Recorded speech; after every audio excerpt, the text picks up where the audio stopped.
Last month, I made a video focusing on the Dragon's Fury, so now let's focus on the other Jungle Inferno weapon worth talking about, the Thermal Thruster. When the thruster was first revealed, most people had high hopes for it. It makes sense.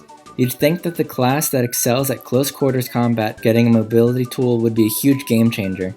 Yet, fast forward to today and you rarely see people use it. For the longest time, I assumed that the thruster was mediocre. I'd equip it on a whim, launch myself into a group of enemies, die, and then unequip it immediately after. But over the past few weeks, I've been giving it an honest try, and I've learned how to use it more effectively.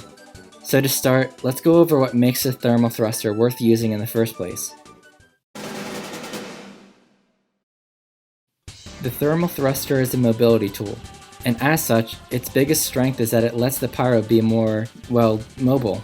More specifically, it allows you to access areas that pyro typically can't, or at least not as quickly as you'd otherwise expect. This lets you play as a roamer of sorts, jumping around the map to pick people off and be a general nuisance.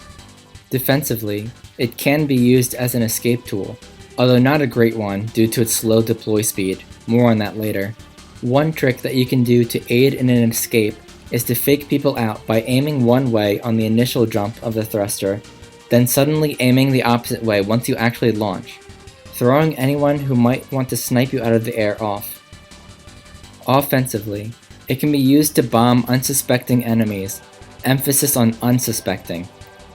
If you try to bomb a group of enemies that know to look up, you're going to get massacred before you accomplish anything 9 times out of 10.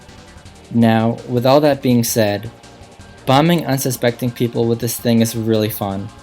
What makes it even better is the fact that you can Goomba stomp people and deal some serious damage, which is super satisfying to pull off. It's not really that hard to do either. I've gotten so many clips of stomps that I can't even fit them in this video, so I'll be posting a compilation of them along with this video if you're interested. So far, the thermal thruster seems pretty good, so why isn't it used? I've narrowed it down to 2 main reasons.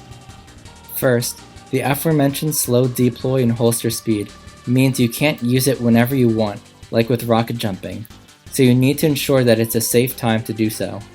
Even the degreaser's faster switch speed doesn't let you bypass the 0.8 second holster speed, although I've never found that to be much of an issue. As soon as I launch, I'll mash 1 to get my primary out, which I'm always able to do before I land. No, by far the biggest weakness of the thermal thruster isn't even an issue with the item itself. It's the fact that you're opting out of a damaging secondary, meaning you're relying entirely on your primary for damage. This is very similar to the gunboats, which the soldier swaps the shotgun for in exchange for better mobility. But while a soldier might fall back on a shotgun to stuff reflect attempts, or when his launcher is out of rockets, pyro lives and dies by his secondaries. Anyone who knows to stay outside the range of your flamethrower can pepper you at 0 risk, and it's not like you can use a thruster to close the gap since it's so slow. So with that being said, what is the best primary to use? In my experience, there's only one primary that synergizes well with a thruster, and that's the Dragon's Fury.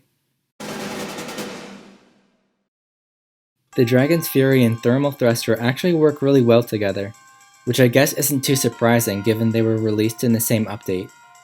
So why the Dragon's Fury? First, it does higher damage overall, and more importantly has greater range than the other flamethrowers, meaning you aren't nearly as reliant on a damaging secondary. Second, there's this annoying mechanic with the Thermal Thruster, where if you land right next to someone, it knocks them away from you. With any other flamethrower, this would be a downside. You want to be as close to your enemy as possible to deal the most damage. But with the Dragon's Fury, this turns into a positive. This knockback of the thruster is reactable, meaning you can actually use it to help you line up your shot. One combo that I find myself using a lot is to launch towards someone, shoot right before I land, then as soon as I do land, watch where they get knocked back and shoot a second shot. Or of course if I happen to land on their head and get a stomp, I'll aim straight down. Either way, that's a lot of damage that you're dealing in a fraction of a second.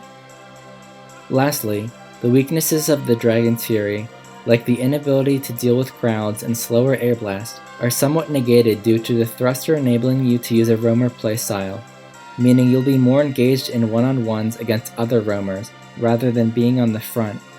Really, the only other primary I'd seriously consider using is the back burner, since I do find myself behind unsuspecting enemies fairly often, and the air blast cost downside is similarly negated. But the limited range combined with the knockback from landing makes using any flamethrower that isn't the Dragon's Fury feel extremely limiting. If you want to go for style above anything else, you could also try using the Flog. There's an exploit with the Flog where you can cancel the animation of the oomph activation by landing on something that will cause you to slip off, such as a ledge or someone's head, meaning that in theory you could use the thruster to stomp on someone's head, activate your oomph, and go to town from there. But still, being stuck with the limited range of a flamethrower and without any air blast to protect you sounds like a death sentence, so use this at your own risk. As for your melee, there are two viable options. The first is the good old power jack. It might sound counterintuitive to be using a mobility melee on top of a mobility secondary, but the thermal thruster actually isn't that great for covering horizontal distances, only vertical ones, meaning you can be using the power jack in those situations instead for maximum mobility. The second option, and the one I prefer, is the back scratcher. This makes the roamer playstyle much more effective, since you can float between multiple health packs and always be topped off. So far, we've talked about how to use the thermal thruster effectively. Now, let's talk about when you should use it. Before you even equip the thermal thruster, ask yourself, should I be using the detonator instead? The detonator brings with it a surprising amount of mobility, while still leaving you with a damaging secondary.